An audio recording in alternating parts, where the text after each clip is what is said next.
Oke. Assalamualaikum warahmatullahi wabarakatuh. Waalaikumsalam warahmatullahi wabarakatuh. Halo, kembali lagi di podcast kita, ya podcast dengan penuh ilmu dan pengetahuan, podcast Jarkomdat Yang ke-12. yang ke-12. Kita bahas apa nih? Yang ke-12. Bahas ini nih, Cok. Taruh. Nah, Astagfirullah, kita nggak boleh cocok gitu. loh, kenapa? Biar asik. Oh, oke. Sok-sok lanjut. So, lanjut. Jadi, di podcast ini gue make lagi. Kita ngebahas Bahas topik IP versi 6. IPv6 atau singkatnya. Langsung aja deh ke pendahuluannya. Nah, jadi oke. IPv6 ini adalah jenis pengalaman jaringan yang digunakan di dalam protokol jaringan TCP/IP yang menggunakan protokol internet versi 6. Dan IPv6 ini dikembangkan oleh Internet Engineering Task Force atau IETF. Nah, tujuan dari IPv6 ini sendiri yaitu karena keterbatasan ruang alamat di IPv4 yang sudah kita bahas sebelumnya, yang hanya terdiri dari 32 bit.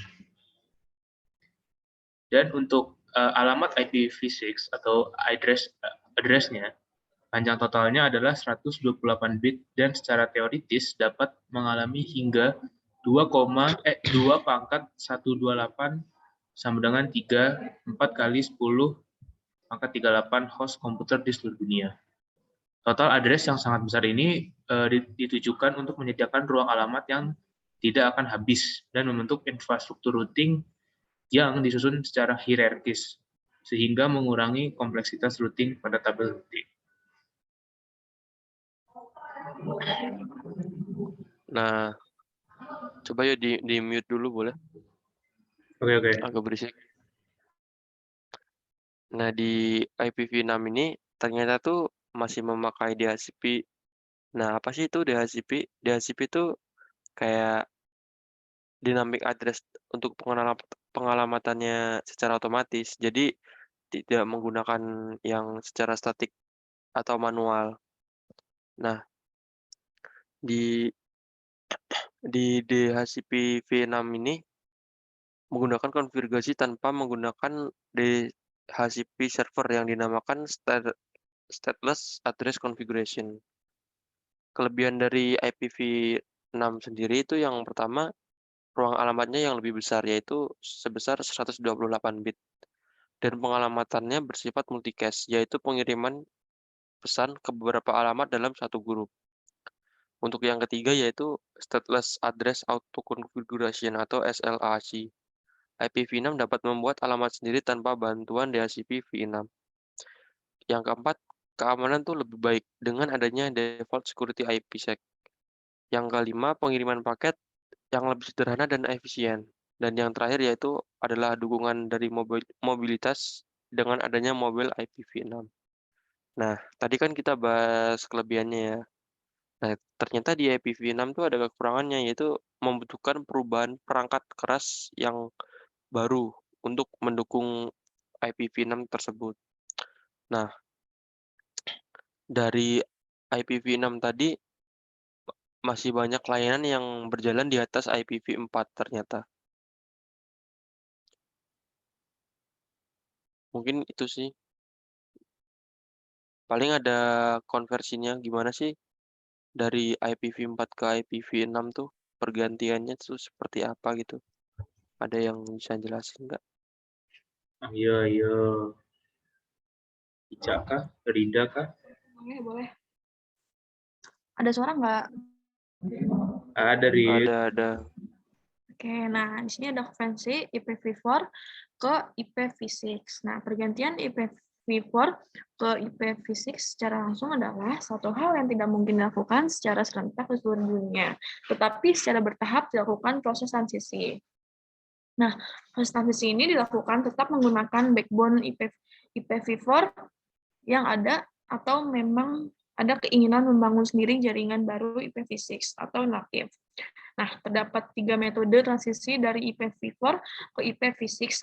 Di antaranya itu ada dual stack, terus ada metode tunnel atau enkapsulasi, dan ada metode transisi atau penerjemahan paket IPv6 ke IPv4 dan sebaliknya. Terus ini ada dual stack. Nah, metode ini sangat umum digunakan. IPv4 dan IPv6 dapat berjalan bersamaan satu perangkat di semua layar protokol. Nah, perangkat memiliki dua alamat, yaitu ini IPv4 dan IPv6 tanpa saling tumpang tindih satu sama lain serta memiliki gateway yang berbeda pula. Nah, syarat utama untuk dual stack ini adalah sistem operasi harus mendukung IPv6. Selanjutnya itu ada metode tunnel atau enkapsulasi.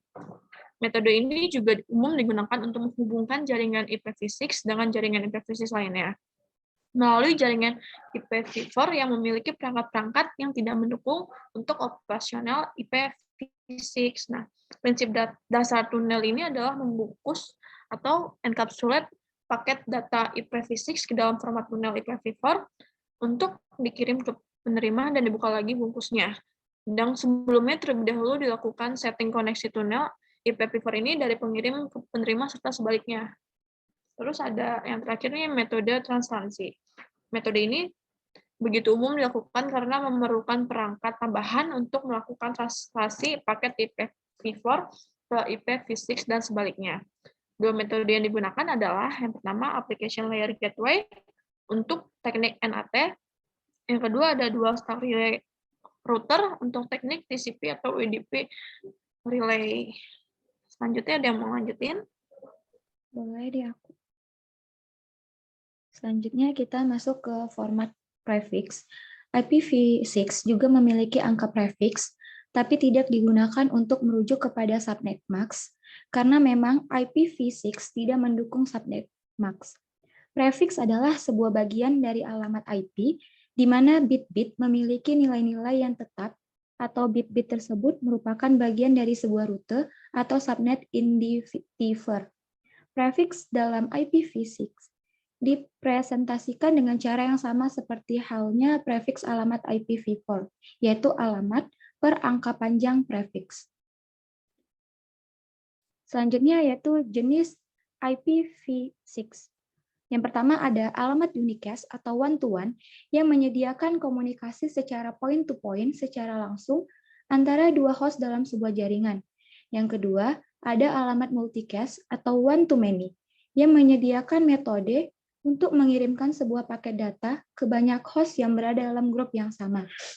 Yang ketiga, ada alamat anycast, one-to-one of many, yang menyediakan metode penyampaian paket data kepada anggota terdekat dari sebuah grup. Mungkin itu aja, ada yang mau lanjutin? Oke, mungkin ini gue bisa deh subbab terakhirnya sebagai penutup bab ini. Jadi ada beberapa cakupan address untuk unicast dan juga anycast. Yang pertama itu ada link lokal, merupakan sebuah jenis alamat yang mengizinkan sebuah komputer agar dapat berkomunikasi dengan komputer lainnya dalam satu subnet. Dan yang kedua itu ada site lokal, merupakan sebuah jenis alamat atau address yang mengizinkan sebuah komputer agar dapat berkomunikasi dengan komputer lain dalam sebuah intranet. Dan yang terakhir adalah global address, merupakan sejenis alamat yang mengizinkan sebuah komputer agar dapat berkomunikasi dengan komputer lainnya dalam internet berbasis IPv6. Dan itu akan menjadi penutup dari podcast kita yang ke-12 ini. Jadi kita udah ngebahas banyak dari kekurangan dan kelebihan IPv6, lalu kita juga udah ngebahas 3 metode transisi dari IPv4 ke IPv6. Dan tadi yang terakhir kita udah tadi sempat juga ngebahas format prefixnya dan juga jenis-jenis ini alamat unicast dan anycast. Oke, mungkin itu aja guys, teman-teman, friend, untuk guys, terima kasih. podcast yang ke-12. See you later. Wassalamualaikum warahmatullahi wabarakatuh. Waalaikumsalam warahmatullahi wabarakatuh.